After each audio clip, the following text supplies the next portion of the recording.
పరిశుద్ధ గ్రంథం నుండి నిర్గమాకాండము 16వ అధ్యాయము మొదటి వచనం నుంచి ప్రారంభం. పరిశుద్ధ గ్రంథము నుండి నిర్గమాకాండము 16వ అధ్యాయము మొదటి వచనం నుంచి ప్రారంభం. అటు తరువాత ఇశ్రాయేలీయుల సమాజమంతయును ఎలీము నుండి ప్రయాణమైపోయి వారు ఐగుప్తు దేశములో నుండి బయలుదేరిన 2వ నెల 15వ దినమున ఎలీమునకును సీనాయికిని మధ్యనున్న సీను అరణ్యమునకు వచ్చింది. ఆ అరణ్యములో ఇశ్రాయేలీయుల సమాజమంతయు మోసే అహరోనుల మీద సనిగెను. ఇశ్రాయేలీయులు మేము మాంసము వండుకొను కుండల యొద్ద కూర్చుండి తృప్తిగా ఆహారము తినున్నప్పుడు యెహోవా చేతి వలన ఎలా చావకపోతిమి? ఈ సర్వ సమాజమును ఆకలి చేత చంపుటకు ఈ అరణ్యములోనికి మమ్మను అక్కడ నుండి తోడుకొని వచ్చిత్రని వారితో అనగా, యెహోవా మోషేను చూచి, అదిగో నేను ఆకాశము నుండి మీ కొరకు ఆహారమును కురిపించెదను. వారు నా ధర్మశాస్త్రమును అనుసరించి నడుతురో లేదో అని నేను వారిని పరీక్షించినట్లు ఈ ప్రజలు వెళ్ళి ఏ నాటి భత్యము ఆనాడే కూర్చుకొనవలేను. మరియు 6వ దినమున వారు తెచ్చుకొనిన దానిని సిద్ధపరచుకొనవలేను. వారు దినదినము కూర్చుకుని దానికంటే అది 2 ఉండవలేనెను. అప్పుడు మోసే అహరోనులు ఇశ్రాయేలీయులందరితో, యెహోవా ఐగుప్తు దేశములో నుండి మిమ్మును బయటికి రప్పించినని సాయంకాలమందు మీకు తెలియబడును. యెహోవా మీద మీరు సనిగిన సనుగులను ఆయన వినుచున్నాడు. ఉదయమున మీరు యెహోవా మహిమను చూచెదరు. మేము ఏపాటి వారము? మా మీద సనుగనెల అనిరి. మరియు మోసే, మీరు తినుటకై సాయంకాలమున మాంసమును ఉదయమున చాలినంత ఆహారమును యెహోవా మీకియగాను మీరు ఆయన మీద సనుగు మీ సనుగులను యెహోవాయే వినుచుండగాను మేము ఏపాటి వారము? మీ సనుగుట యెహోవా మీదనే గాని మా మీద కాదనెను. అంతటా మోసే అహరోనుతో, యెహోవా సన్నిధికి సమీపించుడి, ఆయన మీ సనుగులను విననని నీవు ఇశ్రాయేలీయుల సర్వ సమాజముతో చెప్పుమనెను. అట్లు అహరోను ఇశ్రాయేలీయుల సర్వ సమాజముతో మాట్లాడుచుండగా వారు అరణ్యం వైపు చూచిరి. అప్పుడు యెహోవా మహిమ ఆ మేఘములో వారికి కనబడెను. అప్పుడు యెహోవా మోషేతో ఇట్లనెను, నేను ఇశ్రాయేలీయుల సనుగులను వింటిని. నీవు సాయంకాలమున మీరు మాంసము తిందురు, ఉదయమున ఆహారము చేత తృప్తి పొందుదురు. అప్పుడు మీ దేవుడైన యెహోవాను నేనే అని మీరు తెలుసుకొందురని వారితో చెప్పుమనెను. కాగా సాయంకాలమున పూర్యుడులు వచ్చి వారి పాలెమును కప్పెను. ఉదయమున మంచు వారి పాలెము చుట్టూ పడియుండెను. పడిన ఆ మంచు ఇరిగిపోయిన తరువాత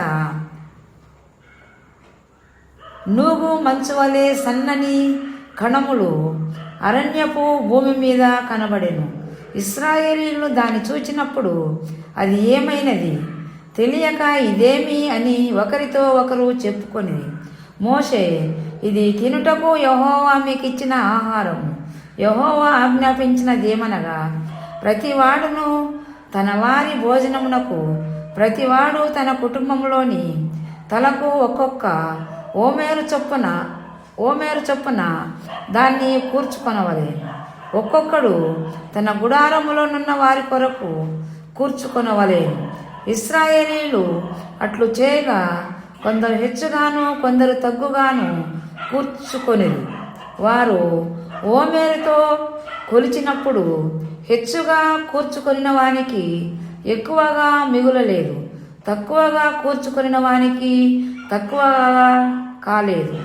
వారు తమ తమ ఇంటి వారి భోజనమునకు సరిగా కూర్చొని ఉండిరి. మరియు మోసే దీనిలో ఏమీ ఉదయం వరకు ఎవరునూ మిగుల్చకొనకూడదని వారితో చెప్పెను.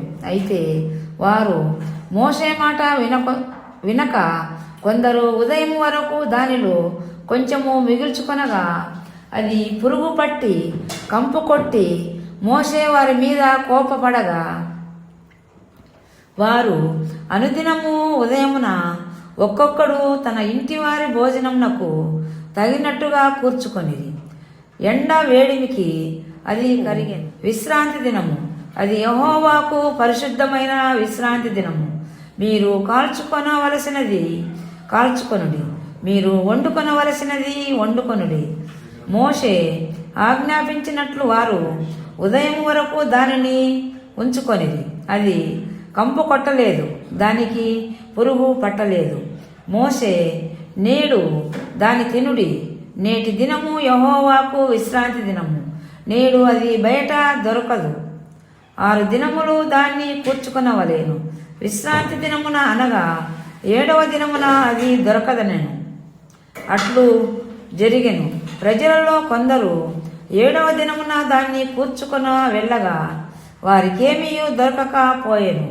అందుకు యెహోవా మోషేతో ఇట్లనెను, మీరు ఎన్నాళ్ళ వరకు ఈ ఆజ్ఞలను నా ఆజ్ఞలను నా ధర్మశాస్త్రమును అనుసరించి నడుచుకునొల్లరు? చూడుడి, నిశ్చయముగా యెహోవా ఈ విశ్రాంతి దినమును ఆచరించుటకు సెలవిచ్చెను గనుక 6వ దినమున 2 దినములు ఆహారము మీకు అనుగ్రహించుచున్నాడు. ప్రతి వాడును తన తన చోట నిలిచి ఉండవలేను. 7వ దినమున ఎవడును తన చోట నుండి బయలు వెళ్ళకూడదనెను. కాబట్టి 7వ దినమున ప్రజలు విశ్రమించిరి. ఇశ్రాయేలు దానికి మన్నా అను పేరు పెట్టింది.